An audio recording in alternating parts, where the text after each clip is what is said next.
চাকরি বদলানোর পর পিএফ এর টাকা তুলতে কি এখনো ঝক্কি পোহাতে হচ্ছে? কিন্তু বারবার ফর্ম ফিল আপ, রিজেকশনের ভয়, এসব কি এবার অতীত হতে চলেছে?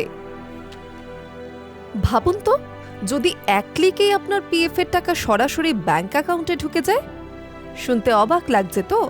তাহলে জেনে নিন, এমপ্লয়িজ প্রভিডেন্ট ফান্ড অর্গানাইজেশন আনতে চলেছে এক নতুন ডিজিটাল বিপ্লব, সাইটস 2.0।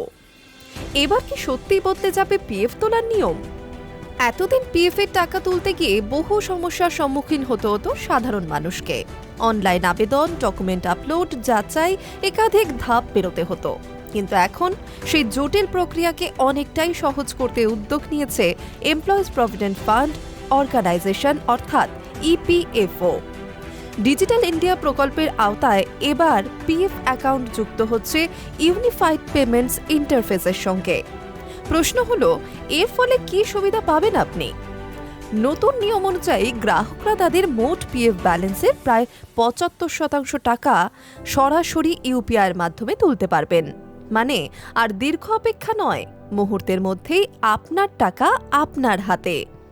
তবে বাকি ২৫% টাকা সঞ্চয় হিসেবে থেকে যাবে, যাতে ভবিষ্যতের নিরাপত্তা বজায় থাকে। আরও একটি বড় পরিবর্তন আসছে প্রযুক্তির ক্ষেত্রে। এতদিন পিএফ সংক্রান্ত কাজের জন্য ব্যবহার করা হতো উমাং অ্যাপ, কিন্তু এবার আসছে ইপিএফওর নিজস্ব একটি মোবাইল অ্যাপ, যা সরাসরি যুক্ত থাকবে বিএইচআইএম এবং অন্যান্য ইউপিআই প্ল্যাটফর্মের সঙ্গে। ফলে আর দীর্ঘ ফর্ম ফিল আপ বা জটিল প্রক্রিয়ার দরকার পড়বে না। এই নতুন সাইটস 2.0 প্রযুক্তিকে 6টি আলাদা মডিউলে ভাগ করা হয়েছে।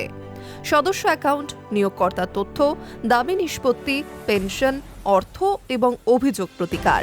জানা যাচ্ছে এই মডিউলগুলির বেশিরভাগ কাজ ইতিমধ্যেই শেষ পর্যায়ে, শুধু চলছে শেষ মুহূর্তের পরীক্ষা নিরীক্ষা। তাহলে কি এই নতুন ব্যবস্থা দুর্নীতি কমাতে সাহায্য করবে? প্রযুক্তিবিদদের মতে হ্যাঁ, কারণ পুরো প্রক্রিয়াটি ডিজিটাল এবং স্বচ্ছ হওয়ায় কোনো মধ্যস্থতাকারী ভূমিকা কমে যাবে। মানুষ ঘরে বসেই নিজের টাকার হিসাব এবং লেনদেন করতে পারবেন সহজেই। এতে সরকারি পরিষেবার উপর আস্থা বাড়বে বলেও মনে করা হচ্ছে। তাহলে কি পিএফ তোলার যুগে আসতে চলেছে এক নতুন অধ্যায়? এক ক্লিকে টাকা, এটাই কি ভবিষ্যৎ? এমপ্লয়িজ প্রভিডেন্ট ফান্ড অর্গানাইজেশনের এই উদ্যোগ কি সত্যিই সাধারণ মানুষের জীবনকে সহজ করবে, নাকি বাস্তবে চালু হওয়ার পর সামনে আসবে নতুন কোনো চ্যালেঞ্জ? High news network.